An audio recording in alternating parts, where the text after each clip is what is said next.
आज का हमारा टॉपिक है इथेनॉल। आज हम इथेनॉल को एकदम बेसिक से और क्रोनोलॉजिकली समझेंगे एक एक स्टेप में कि इथेनॉल क्या होता है, कैसे बनता है, कहाँ यूज़ होता है और उसका नेचर क्या है, उसके फ़ायदे क्या क्या हैं, उसके नुकसान क्या क्या हैं। और ये सब समझते हुए हम फाइनली जो आजकल देश में चर्चा है E20 के बारे में, उसको फाइनली हम समझेंगे। तो सबसे पहले हम समझ लेते हैं कि आखिरकार इथेनॉल होता क्या है। तो अगर संक्षेप में मैं कहूँ तो इथेनॉल एक तरह का अल्कोहल है। देखिए, अल्कोहल बहुत तरह के होते हैं, जैसे मीथेनॉल है, आइसोप्रोपाइल अल्कोहल है, उन्हीं में से एक इथेनॉल होता है। इसका केमिकल फार्मूला होता है C2H5OH और ये एक बहुत ही वॉलेटाइल, फ्लेमेबल और कलरलेस लिक्विड है। मतलब अगर इसको खुले में रखेंगे तो ये उड़ जाएगा और बहुत जल्दी आग पकड़ता है और इसका कलर नहीं होता है। दूसरी इसकी खूबी ये है कि इसका टेस्ट काफ़ी पंजेंट होता है। पंजेंट माने बहुत शार्प या बहुत स्ट्रॉन्ग कह सकते हैं। अब हम आगे ये समझेंगे कि ये कहाँ कहाँ यूज़ होता है।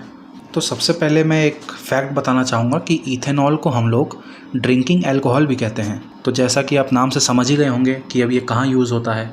तो it is mainly found in alcoholic drinks. मतलब जितनी भी बियर होती हैं, वाइन्स होती हैं, विस्की होती है, उनमें जो प्रेजेंट होता है वो इथेनॉल होता है। इसके अतिरिक्त हम कह सकते हैं कि ये सैनिटाइज़र्स में यूज़ होते हैं, होम्योपैथिक मेडिसिन्स में यूज़ होते हैं और फाइनली इसे हम लोग एज अ फ्यूल भी यूज़ कर सकते हैं, जो कि आगे हम E20 के केस में आपको बताएंगे। अब आगे बढ़ते हैं और ये समझते हैं कि ये बनता कैसे है। तो किसी भी ऐसे प्लांट में जिसमें शुगर और स्टार्च की मात्रा हो, उन प्लांट्स से हम इथेनॉल बना सकते हैं। अब ऐसे प्लांट्स के एग्जांपल जैसे शुगर केन हो गया, राइस हो गया, मेज़ हो गया। मेज़ माने कॉर्न, भुट्टा जिसे कहते हैं आम भाषा में। इन सब प्लांट्स से हम इथेनॉल का प्रोडक्शन करते हैं। अब इसको और अच्छे से समझने के लिए एक डायग्राम देखिए।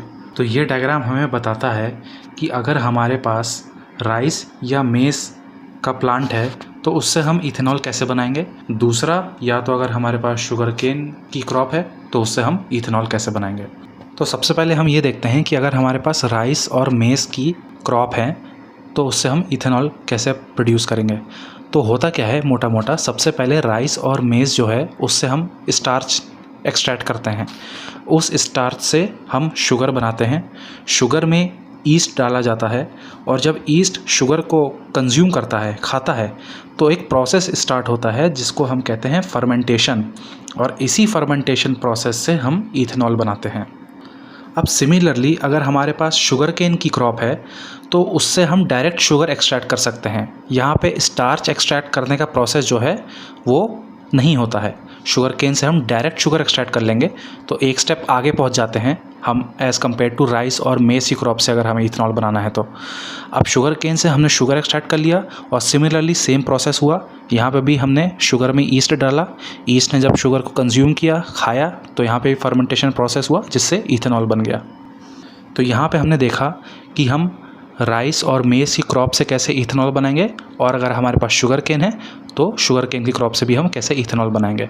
अब इस डायग्राम से ये पता चलता है कि शुगर केन की जो क्रॉप है वो ज़्यादा यूज़फुल है इथेनॉल बनाने के लिए या ज़्यादा एफिशिएंट है इथेनॉल बनाने के लिए एज़ कम्पेयर टू राइस और मेज़ की क्रॉप।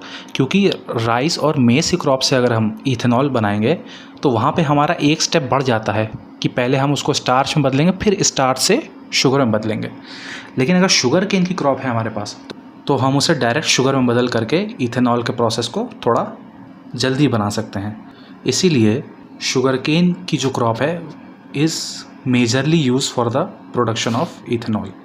अब नेक्स्ट स्लाइड में हम समझेंगे कि इथेनॉल ब्लेंडिंग क्या होता है।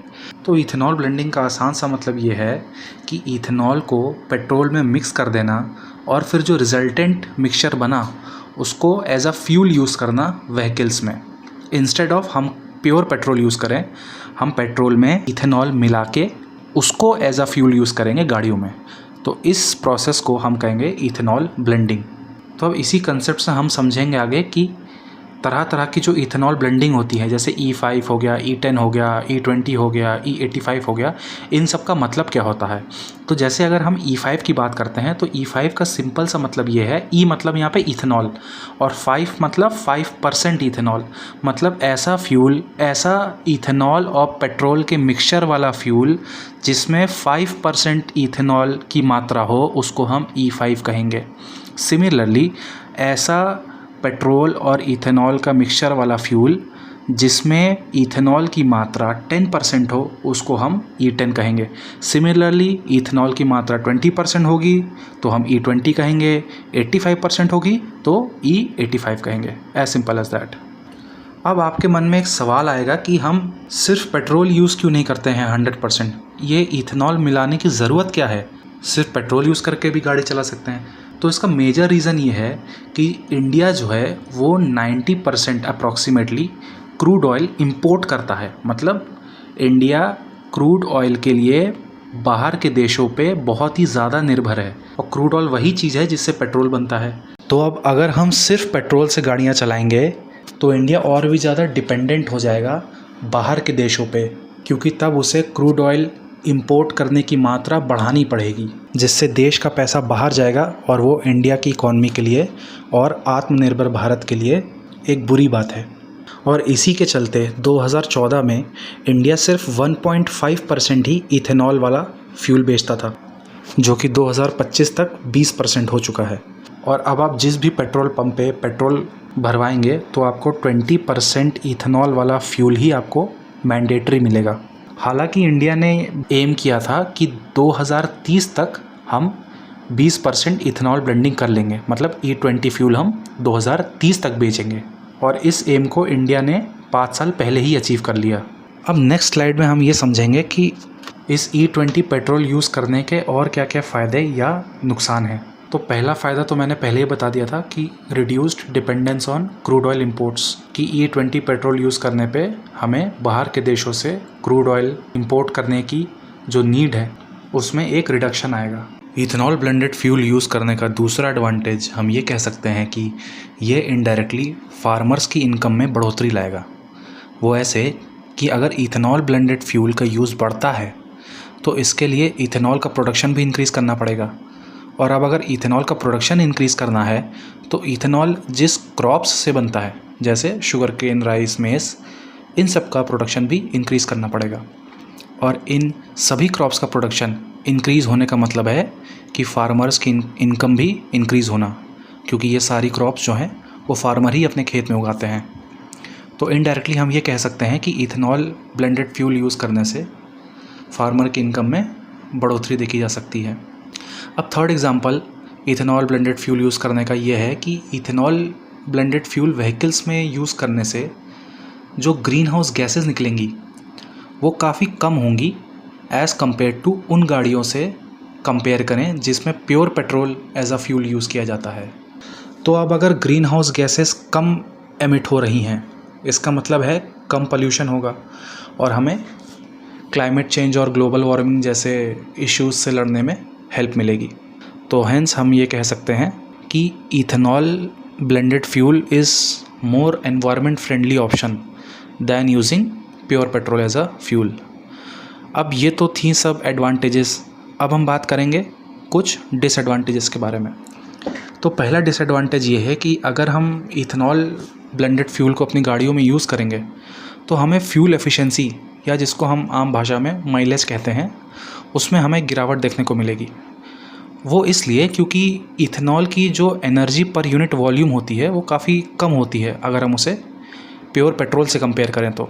और यही सेम बात हमारे देश के पेट्रोलियम और natural gas minister mister Hardeep Singh Puri ने भी एक्सेप्ट करी थी।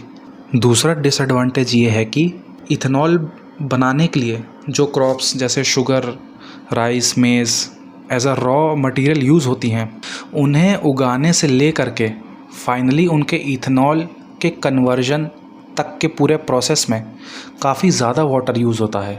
यही सेम बात देखिए इंडिया टुडे के एक आर्टिकल में भी कही गई है, जिसका मैं ये स्क्रीनशॉट यहाँ दिखा रहा हूँ। अब जिन लोगों को इसके बारे में और डिटेल में जानना है वो इस आर्टिकल की हेडिंग को गूगल में डाल करके डीप में पढ़ सकते हैं।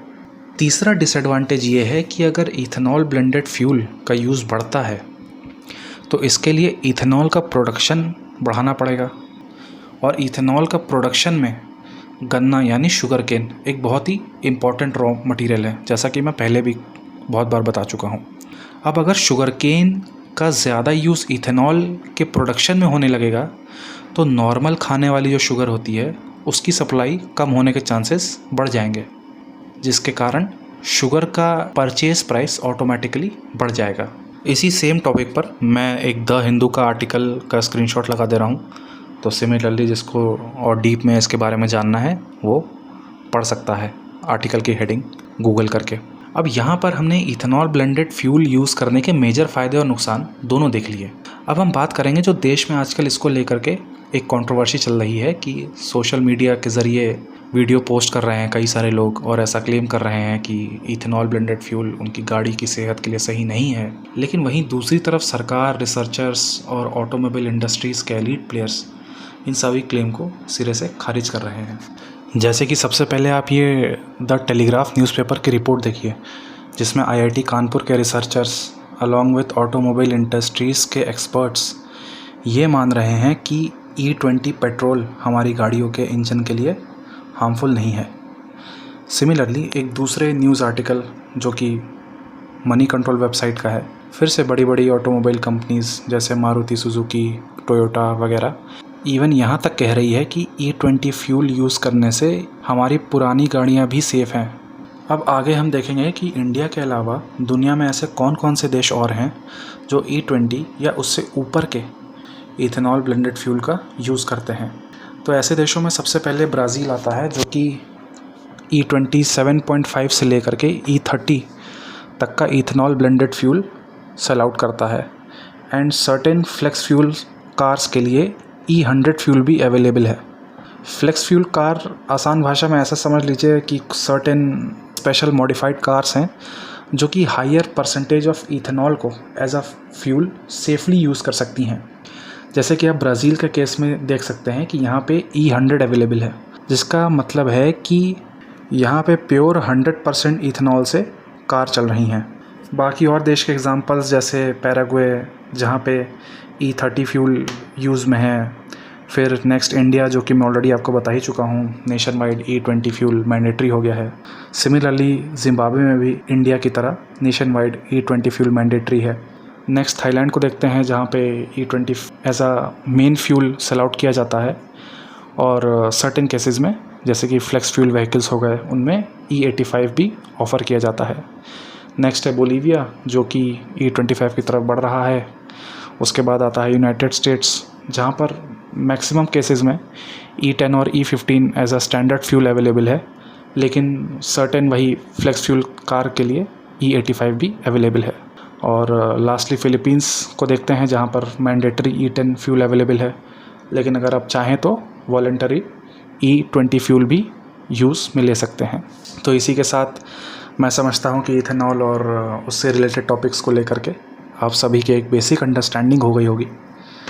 तो आज के लिए बस इतना ही, मिलेंगे नेक्स्ट वीडियो में एक नए टॉपिक के साथ।